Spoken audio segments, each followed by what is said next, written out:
So let's just start by having each of you tell me a little bit about your character that you play. Okay, I'm George, and I'll play a young lad just from the town, the coast, who doesn't realise what's happening and is just basically going for the adventure, and it's a realisation as he heads towards it. And I play Mr. Dawson, who has a boat in a little town called Weymouth on the south coast of England.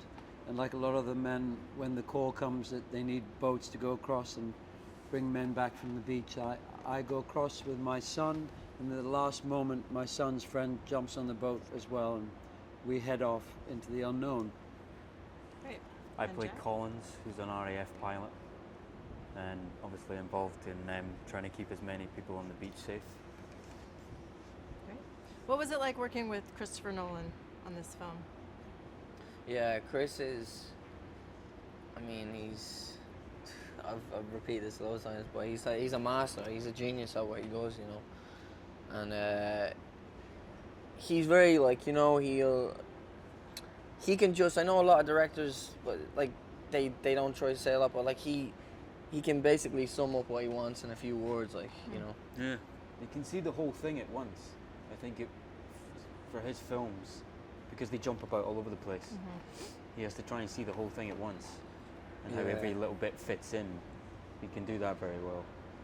I like the fact that he's identifying what's different about film to television or other recorded things, and he's very insistent that it's on film, it's not digital. I know that he led the fight to save Kodak and make sure that there was still a stock for filmmakers like him who want to film this way to be able to do so. And I think film is a different thing than television. Television's amazing now, the long character stuff that it can do, but I think filming on film, and in this case in that big, wide, thick negative, it was remarkable to see that his care for that old-fashioned way. Yeah, he certainly is detailed. Yeah. Mark and Barry, you guys spend a lot of time on the Moonstone. Yeah. What were the challenges of filming on the water, being in the water all the time?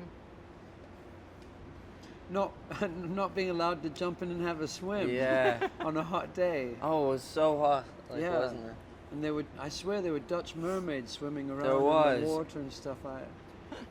Yeah. One challenge was it's not a big boat. It was a contained space, and we were out there from early in the morning till evening with lunch on deck, which was pleasant. But it got quite hot, and it was not just us two. It was a lot of naval experts, diving experts, and the sound recorder, and so we were all hunkered down in the cabin for hours. So it was quite. And I was familiar with every single space on the boat. You try to find a new little space to hang out in. And there was one little funny toilet at the front, wasn't there? Yeah.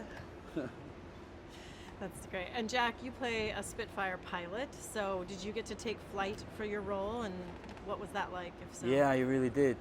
It was a couple of days that we just went up again and again with, I think it was 3 genuine Spitfires flying along next to us, and the pilot behind me, who was not only piloting the plane, but he was pressing the record on the camera, rolling the camera. He's the cameraman. He's probably shouldn't say that, but he was directing at one point as well. It was great. He was a very talented man, that guy. And we went up and down. And it's amazing, just like the boats, it's actually amazing how long it took you to get to a certain spot. They're fast, those things, but when they get up to a certain height, it takes them quite a long time to actually get somewhere. So, it was fun. How near are the other planes? Are they quite near to you? Ridiculously close. Really? Like a matter of feet. Really? It's amazing. They turn at the same time, isn't it? You can see in each other's eyes. It's amazing. Really? It's amazing. Was it a little scary? Nah. First time? No, because I never get scared when you're with people that do that for a living. If someone tells me they've been doing it since they were that height, I never get scared. I always think, well, they know what they're doing. Yeah. And it was the same when we were splashing about in the water.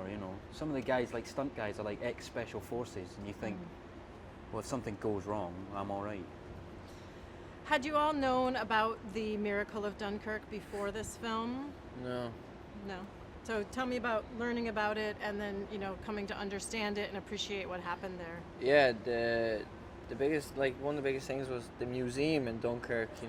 I had like all the badges that were left there, and the guns, the helmets. You seen letters, you seen parts of the planes, like, and to like just see them and then hear that Dunkirk, there's still probably active mines that they had to check, like, were they on the bed, and that's when it became really serious to me, because I'd no clue about this, like, it wasn't something I remember doing in school, and so yeah.